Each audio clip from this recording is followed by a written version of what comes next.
बिस्मिल्लाहिर्रहमानिर्रहीम। टुडेज और topic is network protocol. Network protocol and communication protocol एक ही चीज़ के अल्टरनेटिव नेम्स हैं। ये होता क्या है, ये सेट ऑफ रूल्स होता है जिस for exchanging information from between computer और नेटवर्क। तो नेटवर्क के अंदर जितने भी कंप्यूटर्स होते हैं वो एक नेटवर्क प्रोटोकॉल्स के ऊपर एग्री होते हैं और फिर ही ये डाटा एक दूसरे के साथ एक्सचेंज कर सकते हैं। कोई भी कंप्यूटर नेटवर्क के अंदर कम्युनिकेट तब तक नहीं कर सकते जब तक वो इन प्रोटोकॉल्स को फॉलो नहीं करता। ठीक है, इसको हम लोग ब्रीफली देख लेते हैं। दो आप लोगों के पास कंप्यूटर हैं जिनके दरमियान में कुछ नेटवर्क प्रोटोकॉल्स हैं। उन दोनों कंप्यूटर नेटवर्क प्रोटोकॉल्स के ऊपर सेट हैं। ठीक है, अगर दोनों कंप्यूटर में से एक भी कंप्यूटर उस प्रोटोकॉल्स को फॉलो नहीं करता तो ये कम्युनिकेट नहीं कर सकता नेटवर्क के अंदर। ठीक है, होप सो आप लोग को नेटवर्क प्रोटोकॉल की समझ आ गई होगी। ठीक है, आगे हम लोग मूव आगे क्या है, लैन प्रोटोकॉल्स। तो लैन प्रोटोकॉल्स का डिफरेंट टाइप्स के होते हैं but most commonly 3 LAN protocols होते हैं, Ethernet, token ring and ARC net. ठीक है, सबसे पहले कॉमनली लैन प्रोटोकॉल है ईथरनेट। ईथरनेट एक लैन प्रोटोकॉल है जो कि यूज़ करता है बस टोपोलॉजी को। ठीक है, ये आप लोगों ने रखना है कि ये बस टोपोलॉजी पे हाईली जो कॉमनली टोपोलॉजी के ऊपर ये अप्लाई होता है ना, वो बस टोपोलॉजी है। ये एक हाई स्पीड नेटवर्क प्रोटोकॉल है जो कि इनएक्सपेंसिव होता है और आराम से इंस्टॉल और मैनेज कर दिया जाता है। ऑल कंप्यूटर इन ईथरनेट यूज़ सेम केबल, जैसे कि बस टोपोलॉजी में एक दरमियान की बैकबोन केबल होती है, वही केबल जो है वो ईथरनेट इस्तेमाल करता है डाटा को सेंड और रिसीव करने पे। सारे कंप्यूटर जो भी कम्युनिकेशन करने के लिए नेटवर्क के अंदर होते हैं उनको मस्टली ये रूल्स फॉलो करने पड़ते हैं ताकि वो डाटा को सेंड या रिसीव कर सके। Data at the same time the message can be lost. अगर तो कंप्यूटर एक या एक से ज़्यादा एक ही टाइम के ऊपर डाटा सेंड करेंगे तो आप लोगों का मैसेज लॉस्ट हो सकता है या कोलाइड्स हो सकता है। अब इसको डिटेल में एक दफ़ा देख लेते हैं। ओके, यहाँ हमारे पास बस टोपोलॉजी है। ठीक है, इसके दरमियान की जो आप लोग के पास बैकबोन वायर है इसके ऊपर ईथरनेट जो है वो प्रोटोकॉल अप्लाई होगा। ये तमाम कंप्यूटर्स को इन ईथरनेट प्रोटोकॉल्स के ऊपर जो है इन ईथरनेट प्रोटोकॉल्स के ऊपर एग्री होना पड़ेगा। इसके अंदर क्या होता है कि अगर दो कंप्यूटर्स एक कंप्यूटर आपका डाटा सेंड कर रहा है, उस वक्त के अंदर दूसरे कंप्यूटर के अंदर ने भी डाटा सेंड कर दिया तो इस जगह के ऊपर आकर ये दोनों कंप्यूटर्स कोलाइड कर जाएंगे जिसकी वजह से डाटा के लॉस्ट होने का खदशा ज़्यादा बढ़ जाएगा। इस किस्म की सिचुएशन को ख़त्म करने के लिए ईथरनेट का प्रोटोकॉल्स के अंदर एक आप लोगों का सॉफ्टवेयर फॉलो होता है जिसे CSMA कहते हैं। ठीक है, CSMA क्या होता है, carrier sense multiple access with collision detection. Carrier sense multiple access का क्या मतलब है कि अगर एक कंप्यूटर डाटा को सेंड कर रहा है उस वक्त के अंदर दूसरा कंप्यूटर डाटा को सेंड ना करे। ठीक है, विद कोलिजन डिटेक्शन, ये जो अगर कोलाइड होने वाला होता है या फिर कोलिजन के खदशात होते हैं, कोई रिस्क होता है तो ये आप लोगों को ये वाला सॉफ्टवेयर जो है वो आगाह कर देता है जो कि ईथरनेट के अंदर इस्तेमाल होता है। CSMA सॉफ्टवेयर कोलिजन के खदशात को कैसे ख़त्म करता है, वो क्या करता है कि कंप्यूटर जो कि केबल पे, अगर एक कंप्यूटर केबल के ऊपर डाटा सेंड करने वाला है बीइंग यूज्ड, अगर केबल इस्तेमाल हो रही है एक कंप्यूटर की वजह से तो अब दूसरे कंप्यूटर को वो वेट करवाता है। ठीक है, it start transmitting data when it's the cable is free, और डाटा दोबारा तब स्टार्ट ट्रांसमिट किया जाता है जब केबल फ्री हो जाती है। इस प्रोसेस को कहते हैं CSMA CD। ठीक है, CSMA carrier sense multiple access, CD का क्या मतलब है, कोलिजन डिटेक्शन। इथरनेट नेटवर्क के पास ट्रांसफ़र स्पीड कितनी होती है, ट्रांसफ़र रेट क्या है इसका, 10 Mbps मेगाबाइट पर सेकंड से लेकर 100 GBS गीगाबाइट्स पर सेकंड। ठीक है, होप सो आपको इथरनेट की समझ आ गई होगी। आगे टोकन रिंग। टोकन रिंग किसे कहते हैं, एक नेटवर्क स्टैंडर्ड है, ये भी एक लैन का प्रोटोकॉल है जो कि लैन के अंदर ही इस्तेमाल होता है। ज़ाहिर है ये लैन का प्रोटोकॉल है तो लैन के अंदर ही इसने इस्तेमाल होना है, दूसरे किसी नेटवर्क के अंदर इस्तेमाल नहीं होता। It also network devices to access the network by passing a special single call token। Token ring ज़्यादातर रिंग टोपोलॉजीज़ के अंदर ही इस्तेमाल होता है। इसको हम लोग ब्रीफली देख लेते हैं। ओके, टोकन रिंग के अंदर क्या होता है कि एक रिंग टोपोलॉजी के अंदर एक रिंग टोपोलॉजी आपकी बनी हुई है, इसके अंदर 4 कंप्यूटर्स ऐड अप है। क्योंकि लैन प्रोटोकॉल है तो एटलीस्ट आप लोग 10 to 15 कंप्यूटर्स को ऐड अप कर सकते हो, उससे ज़्यादा नहीं। ठीक है, क्योंकि लैन टोपोलॉजी है, नेटवर्क है, आपको पता है लैन नेटवर्क के अंदर कम ही कंप्यूटर जो है वो ऐड अप होते हैं।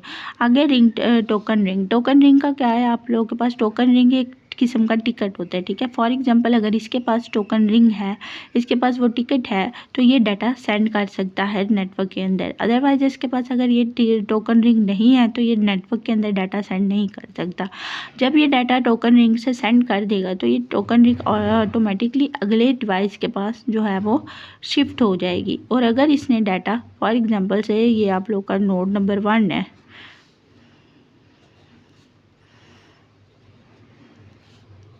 नोड नंबर 1 ने डाटा जो है वो रिंग, नोड नंबर 1 के पास टोकन रिंग है जिसकी वजह से वो डाटा सेंड करने का उसको अलो किया गया है। जिसके पास टोकन रिंग होगी वो ही डाटा को सेंड कर सकता है, ठीक है। तो नोड नंबर 1 ने डाटा को सेंड किया नोड नंबर 3 को। जब नोड नंबर 1 ने डाटा को नोड नंबर 3 को सेंड किया, अब नोड नंबर 3 ने डाटा इसको रिसीव करने के बाद इसको रिप्लाई भी तो करना है, ठीक है। तो इसी तरह नोड नंबर जो 1 है वो टोकन रिंग को भी नोड नंबर 3 के पास सेंड कर देगा। अगर तो नोड नंबर 1 ने ऐसा डाटा सेंड किया जिसका कोई रिप्लाई नहीं है, उससे बस रिसीव कर लिया, ठीक है, आगे उसने रिप्लाई नहीं देना, तो ऑटोमेटिकली टोकन रिंग जो है वो अगले कंप्यूटर की तरफ ट्रांसफ़र हो जाएगी। और नोड नंबर 4 फॉर एग्जांपल अगर ये है तो इसको टोकन रिंग रिसीव हो जाएगी। फिर ये डाटा पूरे रिंग टोपोलॉजी के अंदर जो है वो सेंड और रिसीव कर सकेगा। इस तरह टोकन रिंग काम करती है, ठीक है। ये सिर्फ रिंग टोपोलॉजी के अंदर ही काम करती है, अदरवाइज मोस्ट कॉमनली ये बेस्ड ही रिंग टोपोलॉजी के ऊपर ही हुई है, रिंग टोपोलॉजी के लिए ही बनी है, लेकिन इसको हम स्टार टोपोलॉजी के अंदर भी इस्तेमाल कर सकते हैं। स्टार टोपोलॉजी में कैसे इस्तेमाल कर सकते हैं? स्टार टोपोलॉजी में आपको पता है सेंटर जो डिवाइस होता है वो सर्वर होता है। अब सर्वर के पास होती है टोकन रिंग, टोकन सर्वर के पास होता है, सर्वर जिसको चाहता है वो टोकन जो है वो देता है। फॉर एग्जाम्पल नोड नंबर 1 ने डाटा सेंड करना है, नोड नंबर 1 ने सर्वर से रिक्वेस्ट किया कि उसे टोकन दे दिया जाए, तो सर्वर इसको टोकन दे देता है। जब सर्वर इसको टोकन दे देगा, इसके पास टोकन आ जाएगा, तो सर्वर जो है वो नोड नंबर 1 जो है वो अब नेटवर्क के अंदर किसी को भी डाटा आराम से सेंड कर सकता है। इस तरह ये स्टार टोपोलॉजी के अंदर टोकन रिंग का कॉन्सेप्ट है। टोकन रिंग इस तरह का स्टार टोपोलॉजी के अंदर काम करती है। ओके, होप सो आपको समझ आ गई होगी कि टोकन रिंग टोपोलॉजीज के अंदर कैसे काम करता है। एंड उसके बाद क्या है कि token is like a ticket, our device can transmit data over the network only if it token। मैं आपको ये समझा चुकी हूँ कि टोकन एक टिकट की तरह होता है। जो डिवाइस के पास टोकन होता है वही सिर्फ डाटा को सेंड या रिसीव कर सकता है, अदरवाइज बाकी डिवाइसेस नहीं कर सकते। ये आप लोगों को कोलिजन से बचाता है। फॉर एग्जांपल 2 कंप्यूटर ने एक साथ डाटा सेंड किया, तब आपका टकराव हो जाता है, कोलिजन हो जाता है डाटा के दरमियान, जिसकी वजह से डाटा जो है वो काफ़ी ज़्यादा लॉस्ट हो जाता है। तो इस काम से ये आप लोग को बचाता है। जाहिर है कि एक के पास अगर टोकन होगा तो वही डाटा को सेंड और रिसीव कर पाएगा, बाकी कंप्यूटर नहीं कर पाएंगे, जिससे कोलिजन जो है वो अकर नहीं होती। The data transmission rate it's slow, लेकिन डाटा जो ट्रांसमिशन रेट है ना यहाँ पे वो स्लो हो जाता है, क्योंकि एक दफ़ा पे टोकन लेना फिर दूसरे को देना, इस तरह से डाटा ट्रांसमिशन रेट काफ़ी स्लो हो जाता है टोकन रिंग के अंदर, ठीक है। टोकन रिंग आप लोग का काम कैसे करता है? मेरा computer wants to send a message, वो सबसे पहले गेट क्या करेगा? टोकन, और फिर डाटा को टोकन के ऊपर रख देगा at the receiving computer address, receiving computer का एड्रेस उसके ऊपर डालेगा, एंड देन टोकन जो है वो डाटा को रिसीविंग कंप्यूटर तक लेके जाएगा, और टोकन रिसीविंग कंप्यूटर के पास ही रहेगा। अगर उस कंप्यूटर में कुछ डाटा एंटर करना है तो वो टोकन के ऊपर डालकर वापस से सेंडिंग कंप्यूटर को डाटा सेंड करेगा, अदरवाइज टोकन ऑटोमेटिकली अगले कंप्यूटर के ऊपर ट्रांसमिट हो जाएगा। टोकन रिंग जो है वो बेस्ड होती है रिंग टोपोलॉजी के ऊपर, बट ये स्टार टोपोलॉजी के साथ भी आप लोग यूज़ कर सकते हैं। वो मैंने आप लोग को बताया आप लोग कैसे यूज़ कर सकते हैं। टोकन पास करता है कंप्यूटर से कंप्यूटर, टोकन जो है वो पास होता रहता है, जिससे भी एड्रेस मैच करता है डेस्टिनेशन एड्रेस के साथ, उसको टोकन जो है वो मिल। टोकन रिंग का जो ट्रांसफ़र रेट है वो क्या है? 4 Mbps मेगाबाइट पर सेकंड से 1 Gbps गीगाबाइट पर सेकंड। टोकन रेट का जो ट्रांसफ़र रेट है वो इथरनेट से भी काफ़ी ज़्यादा लो है। इथरनेट 100 गीगाबाइट तक डाटा सेंड कर रही थी, लेकिन बट ये 1 ही गीगाबाइट तक डाटा सेंड कर सकती है, ठीक है। तो ये काफ़ी ज़्यादा स्लो टोपोलॉजी, स्लो प्रोटोकॉल है, सॉरी।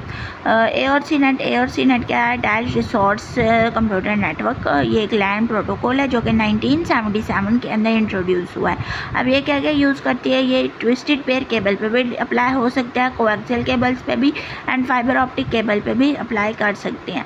ARC नेट को स्टार टोपोलॉजी, बस and combination of these topology, combination star और बस का कॉम्बिनेशन कौन सी टोपोलॉजी होगी, ट्री टोपोलॉजी। तो ये 3 टोपोलॉजी इसको इस्तेमाल कर सकती हैं। ARC नेट काफ़ी ज़्यादा स्लो होता है। It supports transmission rate of 2.5 का ट्रांसमिशन रेट, ये मेगाबाइट पर सेकंड का ट्रांसमिशन रेट ये सपोर्ट करता है, जो कि आप देख सकते हैं यहाँ पे ये जो आपके पास टोकन रिंग है वो 4 मेगाबाइट पर सेकंड का ट्रांसमिट रेट सेंड कर रही है, और ये बिल्कुल ही 2.5 का कर रहा है, जो कि बहुत ज़्यादा कम है। ये सबसे ज़्यादा स्लो प्रोटोकॉल है। सबसे ज़्यादा हाई प्रोटोकॉल ईथरनेट है, उसके बाद टोकन रिंग आता है, उसके बाद ARC नेट आता है। It become popular because it was inexpensive. ये इसीलिए सिर्फ पॉपुलर है क्योंकि ये सस्ता है, इनएक्सपेंसिव है और रिलायबल है, जो कि इजी टू सेटअप करना भी इसको आसान है और एक्सपेंड करना भी। अगर फर्स्ट ऑफ ऑल आपके नेटवर्क में 3 कंप्यूटर थे, अब आप लोग के नेटवर्क में 50 कंप्यूटर है, तो आसानी से आप लोग इसको एक्सपेंड कर सकते हैं और फैला सकते हैं। First ARC increase the transmission rate to 100 megabits per second. जो फास्ट ARC नेट है उसका भी ट्रांसफ़र रेट इतना ज़्यादा नहीं है, वो सिर्फ 100 मेगाबिट्स पर सेकंड जो है वो देता है, ठीक है। आगे TCP/IP, इसको हम लोग अगले वीडियो के अंदर डिस्कस करेंगे। TCP/IP and communication over telephone network, ठीक है। अल्लाह हाफिज़।